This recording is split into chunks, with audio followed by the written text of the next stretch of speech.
ঘুষ দিতে হবে মোটা টাকার, তবেই কাজ মিলবে পঞ্চায়েত এলাকায়। বড়গাছি 1 নম্বর পঞ্চায়েতের প্রধান পূজা হাজরা ও তার সহকারী সদস্য শফিকুল ইসলামের বিরুদ্ধে কাটমানি চাওয়ার অভিযোগ। ঠিকাদারের দেওয়া একটি ভিডিওতে কাটমানি চাওয়ার কথাবার্তা প্রকাশ্যে আসে। সেই ভিডিওর সত্যতা যাচাই করেনি জেবিপি নিউজ বাংলা। ঠিকাদারের কাছ থেকে টাকা চাওয়ার দাবিকে সম্মতি জানান পঞ্চায়েত প্রধান পূজা হাজরা। ঠিকাদারের দেওয়া ভিডিওতে সেই ছবিও ধরা পড়ে। অবশ্য নিজের বিরুদ্ধে ওঠা অভিযোগ অস্বীকার করে পঞ্চায়েত প্রধান পূজা হাজরা। অন্যদিকে বাড়ি তৈরির অনুমতি চাইতে গেলে দিতে হবে কাটমানি বলে দাবি এক গ্রামবাসীর। পঞ্চায়েতের শিল্প সঞ্চালক শফিকুল আলমের বিরুদ্ধে টাকা চাওয়ার অভিযোগ। এমনকি বাড়ি তৈরির প্ল্যান পাস করাতে দিতে হবে শফিকুলকে টাকা। এমনই টাকা শফিকুলের শালার অ্যাকাউন্টে দিতে হয়েছে বলে দাবি এক ব্যক্তির। পুরো ঘটনা সম্বন্ধে জানা নেই বলে দাবি করে ঘটনার তদন্ত ও ব্যবস্থা নেওয়ার আশ্বাস জগৎবল্লভপুর পঞ্চায়েত সমিতির সভাপতি রঞ্জন কুণ্ডুর। Bureau report, JBP news Bangla. মানে কাজ হবে না, কাজ হবে না, খালি অন্য কিছু হবে। আর কাজ হবে, যা হোক হবে। কাজ কেন সিরিয়াস বলতে কাজ হবে তো, সবাই মারছে। 100% কাজ হবে তো, মানে খালি সিমেন্ট বলা মনে হচ্ছে তো। কাজ বুঝে নেবে ইঞ্জিনিয়ার, প্রধান বুঝে নেবে কাজ কি আছে। যেটা মুদ্রার কথা সেটা কোনটা তোরটা? 100% মেরেছিল। আমি চিন্তা করছি 3-এটাই শর্ট পড়বে। আপনি গোরেশ্বর মাত্র কিনা পুরো কাজ গিয়ে আসা দিনের বাড়ি করে। কোথা কাজটা কোথা আছে? কার বাড়ি থেকে কার বাড়ি? 3 লাখ টাকার কাজ আছে তো এটা। এই তো এখানে আপনি মিস্ত্রি ঘর পেয়ে জানো। আর একটুখানি যে পাটের কাজ হচ্ছে ওই যে এই না তোরটা এই চা দোকান রয়েছে মহাদেবে। হ্যাঁ, আমাদের ওই সোজা আসছে। এই দিকে যাবে না এই দিকে যাবে? এই দিকে যাবে। এই দিকে যাবে? আমি তো ভাবছি মনে হয় মেয়েরাজের বাড়ির দিকে হবে। না মোটামুটি মেয়েরাজের বাড়ি তো কাছে পড়ে গেছে। না গো, আমি ভাবছি এই দিকে মেয়েরাজের বাড়ির দিকে যাবে না তো? না, তো এই ফুটে হবে। এই ফুটের কাজ আগে কত পাশে মেরেছিলি? 15 এবার 18। তো ফের তো যা জমাতে ফের সব যা জমাতে হয় তোমাদের কীভাবে কাজ করবে না জমা দে। কী করবি ফের জমা দে। আর 3 লাখ টাকাই তো 30,000 টাকা আমাদের দিয়ে যাবে। 30,000 টাকা প্রধানকে দিয়ে যাবে। প্রধানকে 15% লেস নেই, 18% লেস মেরে মানে প্রধানকে 30,000 টাকা দেবো? দরকার নেই তো। 30,000 টাকা দেবো?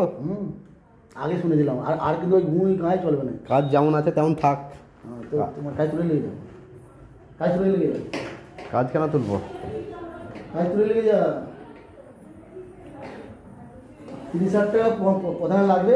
যে যা কাজ যেমন বুঝে নেবে, ওর বুঝে কাজ বুঝে নেবে, ইঞ্জিনিয়ার বুঝে নেবে, প্রধান বুঝে নেবে। ঠিক বলুন তো? হ্যাঁ কি বলছেন? 30,000 টাকা দিতে হবে আপনাকে? হ্যাঁ কিলা বলো না, কিলা বলো। দাঁড়াবে প্রধানের তেল শুনে নেই। কি বলছেন ম্যাডাম? মাথা থেকে হাতটা সরিয়ে বলুন। বুঝা কিলা বলে না, শুনি তো। গু শুনতে পাইনি আমি, ভালো করে বলুন কি দরকার। এবার তুই কাজ করলে কর, না করে ছেড়ে দেবে, ঝুলে দেখা দরকার নেই। পরিষ্কার বলে দেবেন, কারণ কয় টাকা দিতে হবে আপনাকে? 3,000 না 300? যাক, এবার তুমি আসতে পারো, তোমার ব্যাপার। দাঁড়া, প্রধানের কথা শুনে যাবো লাস্ট।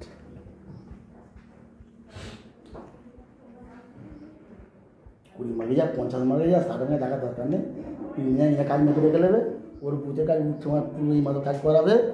আর আমাদের প্রধান দিয়ে নেবে শুধু রাস্তা ধরে। কি বলছেন বলবেন তো? রাস্তা আবার হাইটের রাস্তা হবে।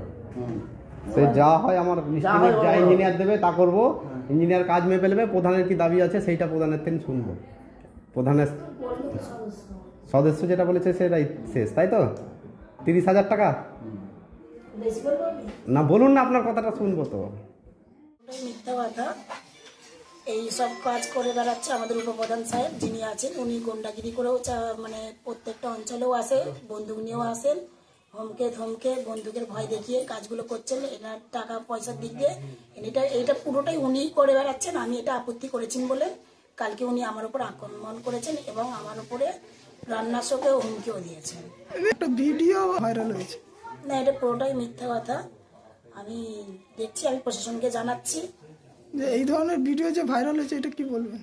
না না, এই ভিডিওটা আমি কোনো মন্তব্য করিনি। মানে আপনি কোনো টাকার দাবি না, করেন? আমি কোনো টাকার দাবি করিনি। আর যদিও ভিডিওর কথা বলে থাকেন তাহলে উপপ্রধান সেই সময় একটা ভিডিও কিছুদিন আগে একটা হয়েছিল, তাতে উপপ্রধান আমাকে সাইড দিয়ে আমার কাছে বন্দুকের ধরে আছেন যে আমাকে এইটা বলতেই হবে যে তুমি হ্যাঁ এটা বলো, এর বেশি আর বলতে পারবে না। শুধু এইটা কথা আমাকে বলতে বলেছে যে তুমি এটা কি বেশি বলেছি, এরকম কিছু একটা আমাকে বলতে বলেছিল। বন্দুক আমাকে শুট করে রেখে দিয়েছিল ওইটাই।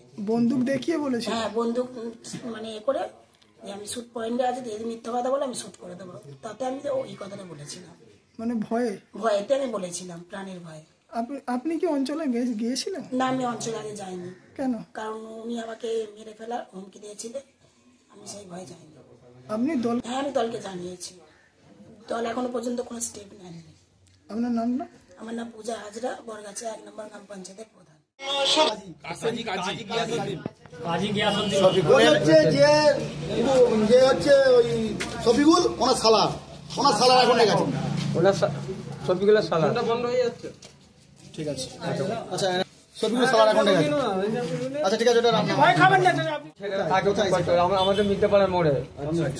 তো আমার ছেলে বাইরে থাকে, ওরা ঘর বাড়ি নেই ভেতরে, আমি ঘর করার জন্য প্ল্যান করার জন্য এসেছিলেন, আমাকে বলছিল এই লাগবে, আমি কোথাও হ্যাঁ প্রধানের কাছে এসেছিলেন? হ্যাঁ এসে বলে তারপর বলে এটা দিতে এত ডনেশন লাগবে, তারপরে আমি এটা দিতে চাই না, আমি বলে আমি কোথাও পাবো এত ডোনেশন লাগবে? হ্যাঁ এইটা 40,000 টাকা দিয়েছিল, দিতে তারপরে 8,000 টাকা দাবি করেছে কিছুদিন আছে করে, তারপরে আমি 7,000 136 টাকা করার পর ফের এই টাকাটা চেয়েছে, দুবার আমি দেবো না বলি ফোন করছি। আপনাকে কি কোনো ডকুমেন্ট এই স্লিপ দিয়েছে এই 48,000 টাকা? না না, এর কোনো স্লিপ দেয় না, না যে অ্যাকাউন্টে ফেলে পাঠিয়েছে সেই অ্যাকাউন্টের আমার কাছে প্রুফ আছে। ও কার অ্যাকাউন্ট, কি নাম? কাজী শফিকুল সালার, কাজীর ওর অ্যাকাউন্টে। সালার অ্যাকাউন্টে? হ্যাঁ কাজীর অ্যাকাউন্টে। আপনার থেকে চেয়েছিল কি টাকাটা? ওই শফিকুলই চেয়েছিল, প্রধান চাইনি? না প্রধান চায়নি। ওদের মধ্যে কথা শফিকুলই সব কিছু কথা বলেছে আমার সঙ্গে। ঠিক আছে, আপনার নাম? আমার নাম সফিয়াল মির্জা। বিষয় আমার নজরে নেই, এরকম কোনো বিষয় আমার নজরে আসলে বা কেউ কোনো অভিযোগ করলে নিশ্চয়ই বিষয়টা আমরা খতিয়ে দেখব। চা হচ্ছে, প্রধান চাইছে। যদি সেরকম কোনো ঘটনা কিছু ঘটে থাকে নিশ্চিতভাবেই আমরা প্রশাসন স্তরে যেটা করার সেটা করব। দাবি করছে যে এরকম কথা প্রধান এর আগে কোনোদিনও বলেনি, আমি এই প্রথম শুনছি। এরকম কোনো কথা এই প্রায় তো 1 বছর 7-8 মাস হয়ে গেল, কোনোদিন পঞ্চায়েত সমিতির মিটিংয়ে এসেও প্রধান বলেনি, বা ব্যক্তিগতভাবে আমার কাছেও কোনোদিনও বলেনি, বা আমার নজরেও সেভাবে কোনোদিনও পড়েনি। তো যদি কোনো কিছু অভিযোগ থাকে সেটা প্রধান জানাবে, জানালে সেটা দেখা হবে, খতিয়ে দেখা হবে বিষয়টা কি আছে। প্রধান এতদিন আপনাদেরকে কোনো অভিযোগ দেয়নি? না না না, সেভাবে প্রধান কিছু বলেনি।